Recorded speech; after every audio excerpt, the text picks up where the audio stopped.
le bilan, je pense qu'il se présente sur un double plan. Allez-y, le premier. Au niveau économique et peut-être au niveau des infrastructures, il y a des acquis, il y a des... on dira que les autorités de la transition réussissent plutôt parce que généralement on associe les militaires à la mauvaise gestion, à la gabégie. Et disons, si on s'en tient au débat qu'on était en train de mener tout à l'heure, on dira toujours que des gabégies, probablement, il y en a encore, mais il y a quand même des efforts, notamment dans le cadre de la sécurisation, d'abord de la mobilisation et de la sécurisation des ressources. Les spécialistes vous diront aussi qu'il y a dans le cadre des dépenses, il y a une certaine efficacité. Maintenant, moi je pense que là où le bas blesse, et pour moi, c'est peut-être le point le plus important, c'est au niveau des rapports sociopolitiques entre les autorités et certains acteurs, et peut-être avec les citoyens à travers ces acteurs-là. Parce que, vous savez, on est en période de transition où il est question de construire du durable. Oui. Alors, le durable, quelle que soit l'envergure des infrastructures qu'on construit, quel que soit le caractère magistral des infrastructures qu'on édifie, si tout cela n'est pas soutenu par une certaine cohésion, par une certaine harmonie, il n'est pas exclu que des crises viennent remettre tout ça en question. Autrement, Elhadj Mamad Saliou Kamara, le grand imam de la mosquée Faisal, disait que si vous construisez votre pays à l'insu de ses filles et fils, vous ne construisez pas vos enfants, tout ce que vous aurez bâti, ils viendront détruire. Et moi, l'exemple qui me vient chaque fois en tête, à l'esprit, c'est le Mali que nous avons aujourd'hui. Il y a 20 ans, ce pays-là donnait l'impression d'une harmonie parfaite. Il n'y avait aucune espèce de crise pratiquement dans ce pays. Tout le monde s'entendait bien. C'était sous ATT où il n'y avait pratiquement pas d'opposition. Tout le monde s'entendait, c'était merveilleux. On s'est rendu, après, à la faveur du coup d'État de 2012, on s'est rendu compte que c'était que de la chimère, que ça ne fonctionnait pas. Aujourd'hui, le pays est totalement déstructuré. Tout ce qu'il y avait comme acquis a été remis en question. Donc, moi je dis, fondamentalement, mon bilan dans le cadre de la gestion de cette transition, et c'est pratiquement dans ce domaine-là où le passif il est le plus important, c'est la dimension cohésion, c'est la dimension harmonie entre les Guinéens. Et on le verra à travers la célébration des 2 ans demain, où d'une part certains vont danser et d'autres voudront manifester. Vous verrez que c'est un anniversaire perçu de 2 façons et c'est en soi un symbole quant au bilan de cette transition. Oui, Cheikh Ndoye Sadibou. Oui, on attend, comme vous l'avez annoncé, demain je pense que ça sera une occasion pour d'abord les membres du CNRD, y compris les membres du gouvernement, de dérouler leur bilan. Quelqu'un le disait la fois dernière, parce que ça ne va pas être de la répétition. Je dis, mais c'est pédagogique aussi, parce qu'on a besoin de connaître à date qu'est-ce qu'on peut retenir de la transition, que retiennent les Guinéens de la transition. Et surtout, il y a des questions quand même fondamentales qu'il ne faut pas oublier. Parce que lorsqu'il est question de parler du bilan, oui, on va parler du bilan, mais bilan aussi et de perspectives. Les perspectives, c'est quoi? Les bilans, peut-être on peut savoir ce qui a été un peu fait dans le domaine de la justice. On sait que ça, il y a des problèmes. Au-delà, peut-être de l'organisation du procès des événements du 20 septembre, qui après le reste, un coup, oui, bien sûr, avec les interruptions, parfois jusqu'à 2 semaines, 1 mois. Au-delà de ça, on sait qu'au niveau de la justice aujourd'hui, quand nous parlons même du fonctionnement de la CRIEF, à ce niveau, il y a problème. Quand nous parlons bien sûr des bilans. Vous prenez, si vous voulez, le ministère de l'administration du territoire et de la décentralisation, où jusqu'à date, on n'est pas encore situé pour ce qui est des 10 points de commandement, permettez-moi l'expression, pour l'exécution du chronogramme. Jusqu'ici, c'est flou. On n'a pas encore quelque chose de clair. Ça aussi, c'est un bilan. Si vous prenez d'autres aspects, peut-être des bilans plus ou moins positifs, parlant des infrastructures avec la reconstruction de nos routes et autre chose, mais quand vous prenez aussi de la sécurité, qu'est-ce qu'on peut retenir à ce niveau aussi? Ça n'a pas assez bougé. Bon, si vous prenez ces bilans, on laisse de côté et on va vers les perspectives. Les perspectives, qu'est-ce qu'on peut attendre dans les mois à venir? La question se posait tout à l'heure, lorsque nous étions en réunion, est-ce que le point nodal, parlant bien sûr de la transition, de la durée de la transition, est-ce que la question sera débattue? Le retour à l'ordre constitutionnel. La fois dernière, on se disait que selon en tout cas ce qui a été donné comme information, les 24 mois allaient courir, si je ne me trompe pas, à partir du 1er janvier dernier. Est-ce que c'est le cas aujourd'hui? Est-ce qu'il y a un changement? Est-ce que la donne c'est toujours la même, ou encore, compte tenu de tout ce que je viens d'évoquer pour ce qui est du retard de l'exécution du chronogramme, est-ce qu'il y aura un glissement donc de la transition tel que ça a été dit pour les 24 mois? Donc autant de questions qui vont être posées. Très maintenant, au-delà donc du bilan, je pense que ce que les Guinéens doivent s'attendre surtout, c'est des perspectives. Exactement, qu'est-ce qu'on peut s'attendre de la transition, les mois à venir, les semaines à venir, pour ce qui est surtout de l'exécution pour un retour à l'ordre constitutionnel. Je pense que c'est extrêmement important, mais quand nous parlons du bilan, on sait que à certains niveaux, le problème se pose. Allez-y, oui. Bilan adressé, je pense que c'est un exercice difficile pour moi. D'abord, au regard des promesses tenues par le colonel, le tableau qu'il a présenté le 5 septembre, est-ce que grand-chose a changé du 5 septembre 2021 à maintenant? Je dirais non. Mais je dirais que le colonel s'est heurté à deux problèmes majeurs. Premièrement, c'est ce problème de ressources humaines. Le président Mamadi Doumbouya a eu la malchance de trouver des collaborateurs qui ne s'inscrivent pas dans le même ordre d'idées que lui. Vous l'excluez du lot, quoi? Je dis au regard de son discours, des promesses qu'il a tenues, tout ce qu'il a dit qu'il va faire pour la Guinée, pour que le pays puisse reprendre son cours démocratique normal, à aujourd'hui, il n'y a pas eu grand changement.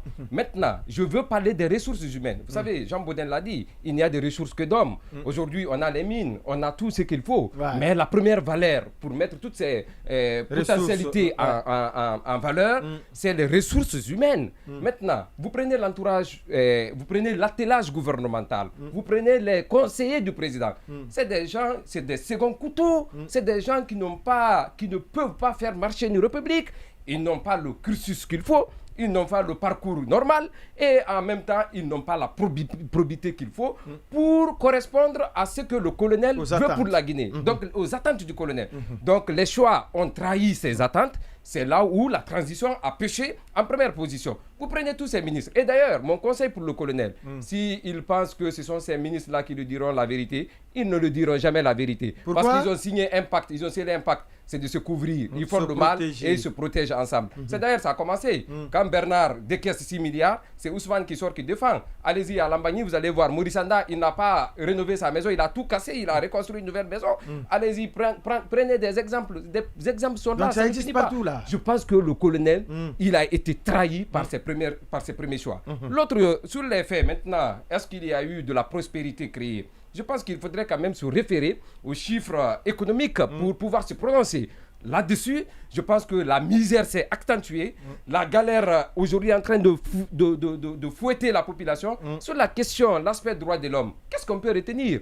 Est-ce qu'il y a eu des changements majeurs? Je ne pense pas.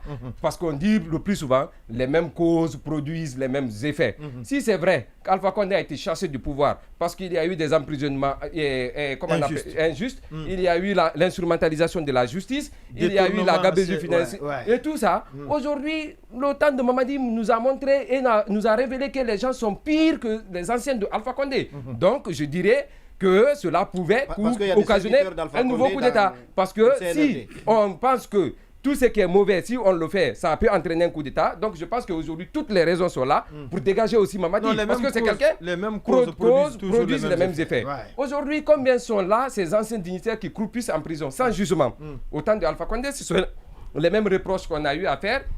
Et aujourd'hui, ce sont les mêmes problèmes qui continuent. Je pense que de ce point de vue, sur le plan des droits de l'homme, rien n'a changé. La justice, c'est quand même beaucoup de crises là. Donc entre le chef elle est en panne, elle est complètement si autant de Alpha Condé, elle marchait sur un plaisir. D'abord avec on avait les gardes pénitentiaires, ensuite actuellement c'est avec l'association des magistrats. Alphonse est devenu, il a eu le barreau. Il a créé de gros problèmes. Et aujourd'hui, je pense qu'il peut être la porte de malheur pour le colonel. Notre justice et Alphonse Charouette risquent d'être des problèmes pour cette transition. Et d'ailleurs, ils sont des problèmes. À commencer par Charles, parce que c'est un homme imbu de sa personne, un homme qui a d'ego. Mais c'est pas surprenant parce qu'il faut voir les conditions dans lesquelles... Un homme qu'on reçoit à chaque fois qu'il voyage. Non, il revient, il faut le réceptionner à l'aéroport. Il y a beaucoup de problèmes. C'est n'importe quoi dans ce pays-là. L'aspect infrastructurel, c'est ce qu'on est en train de nous vendre. Mais vous avez vu les crimes financiers qui se cachent derrière. Allez-y. Mais vous savez, un ministre qu'on a que chaque fois avec fanfare, chaque fois qu'il voyage et qu'il revient au pays. Il y a un adage malinqué, un seul chef ne finira pas tout le temps. Il fera son temps et il partira. Je pense qu'après Mamadi, beaucoup se retrouveront en prison. Comme Charles est en train de rénover, je pense qu'ils n'ont qu'à bien aménager la maison centrale. Ah bon, lui aussi, il est en train de rénover. Parce que tous, sans exception, je dis et j'assume entièrement mes propos. Aujourd'hui, si le colonel, parce que moi, jusqu'à preuve du contraire, cet homme, je pense qu'il est un peu naïf. Il veut tellement faire bien pour la Guinée qu'il est trop naïf. Parce que quand vous avez l'amour de quelque chose, comme l'a dit quelqu'un, c'est la seule chose qu'on ne peut pas prouver, mais ça déborde. Il déborde d'amour, il déborde de passion pour son pays. Mais malheureusement, il a rencontré des mauvaises personnes, des mauvais conseillers et des mauvais ministres. Et notre pays n'a pas réalisé en 2 ans. 49 minutes 50. L'erreur, il n'a pas réalisé en 2 ans. Nous allons partir à la pause. La première des choses, c'est qu'un bilan, c'est par rapport à une feuille de route normalement. Un bilan, c'est par rapport à un objectif de départ qu'on s'est assigné. Il se trouve qu'il y a eu mélange de pédales. C'est que vous devrez être évalué en français, vous passez tout votre temps à réviser en mathématiques. À l'arrivée à l'évaluation, il ne faut pas être surpris. Même si vous avez 19,50 en maths, physique, chimie et autres, et puis vous venez, vous faites les sciences sociales. À l'arrivée, on vous dit vous n'avez pas la moyenne. Après, vous allez dire pourtant, j'ai fait des performances. En fait, c'est ce qui est en train de se passer. Je ne sais pas si on nous a, c'est-à-dire caché une volonté, c'est-à-dire celle de se pérenniser, de continuer les choses en affirmant non, on ne sera pas candidat, on n'aura pas de candidat et tout ce qui s'en... Soit on nous a menti sur ce volet-là, ou tout au moins, on est en train de dire que les choses ont changé. Lorsque vous passez tout votre temps à investir dans l'économie, le développement et la refondation, comme vous le dites, et la question essentielle, parce qu'une transition, en tout cas, elle est éminemment politique. Bien entendu. On attendait le colonel par rapport à un certain nombre d'aspects. Les actes pour le retour à l'ordre constitutionnel, mais aussi le respect, comme lui-même il l'a dit, la refondation, mais sur quel volet? C'est-à-dire le respect des droits humains. Établir ou rectifier les erreurs du passé, c'est ce qu'on nous a dit, c'est ce qu'on nous a dit. Les premières actions qui ont été posées et qu'on a applaudi le CNRD, c'était d'abord la libération de ce qu'on a appelé les détenus politiques. Bien entendu. Mais aujourd'hui, est-ce qu'il y en a pas? Il y en a d'ailleurs plus. Ce qui veut dire que sur ce point-là, il y a eu un échec. On dit qu'aucun Guinéen ne sera tué pour, si vous voulez, son opinion, qu'on ne versera pas de sang. On est à combien? Sur ce point-là aussi, je pense que c'est autre chose. Donc, quand on prend ces différents aspects, par rapport au retour à l'ordre constitutionnel, malheureusement, rien n'a été fait dans ce sens et tout porte à croire qu'on s'achemine vers un glissement. Ce qui veut dire que sur ce plan-là aussi, c'est quand même un faux pas. Et donc, si ceux qu'on a, en tout cas, ceux sur lesquels nous, on a estimé que c'était les fondamentaux et que le CNRD devrait corriger ces actes-là ou ces effets-là, ça n'a pas été fait. Nous pensons qu'on est en train de faire un saut dans l'inconnu parce qu'aujourd'hui, personne ne peut se poser la question parce qu'on nous parle de 24 mois. Aujourd'hui, rien n'est fait. Et on est en train même de nous... C'est-à-dire, on nous dit qu'il n'y a pas d'argent, il nous faut 6 000 milliards. Pendant ce temps, on est quand même prêt à investir dans, que ce soit les infrastructures, au-delà des fonds qui avaient été, des projets qui avaient été déjà bouclés. Mais il y a d'autres investissements qu'on est en train de faire. On se projette surtout, sauf sur la mobilisation du fonds, pour un retour à l'ordre constitutionnel. Je pense que, et ce principe, ce qu'on utilise souvent pour dédouaner le colonel Mamadi Doumbouya, je crois que c'est une erreur. Il n'a pas été trahi. Ce qui est en train de se passer, c'est-à-dire il est complice, il le sait. Rien n'est étrange à lui. Le colonel, par rapport aux autres présidents de la transition de la sous-région, lui, on a l'impression qu'il est venu avec l'ossature. Il est venu avec un schéma bien planifié. Il ne tâtonne pas. Tout ce qu'il fait, c'est minutieusement calculé. Bien entendu. Tout ce qu'il fait, jusque-là, c'était vraiment ce qu'il avait prévu de faire. Il est sur ça, il n'écoute pas. Et tout ce que les autres sont en train de faire, il sait tout. S'il ne sanctionne pas, ça veut dire quelque part, il est en phase avec eux ou il l'estime. Parce que si c'est-à-dire vous préparez par exemple l'assaut où vous vous dites vous allez faire quelque chose que l'opinion ne va pas aimer. Vous avez quand même besoin des alliés. Donc l'équipe qui est là pour permettre à l'équipe de l'accompagner dans un projet suicidaire, il faut les laisser aussi prendre un peu partout pour qu'ils soient à l'aise et à l'arrivée, vous aurez besoin de leur soutien. Parce que quand on va dépasser ce stade, qu'est-ce qui va se passer? On va aller jusqu'à dire, demander la démission des ministres. Les ministres qui ne démissionneraient pas, on va dire qu'ils ne démissionneront pas, on va dire qu'ils vont avoir des problèmes avec la CEDEAO et tout. Je pense qu'on est dans une transition qui est en train de chavirer. Il y a des actions qui sont en train d'être posées qu'on peut certes saluer, mais je pense qu'un gouvernement de transition n'est pas évalué, ne sera pas évalué sur l'aspect développement. Non. Sera évalué sur qu'est-ce qu'on les cohésion et le retour à l'ordre et les institutions qui ont été mises en place. Là-dessus, il faut que le colonel accepte de reconnaître qu'il est en train, il a dévié et qu'il n'a qu'à écouter son premier discours. Ça lui permettra de comprendre.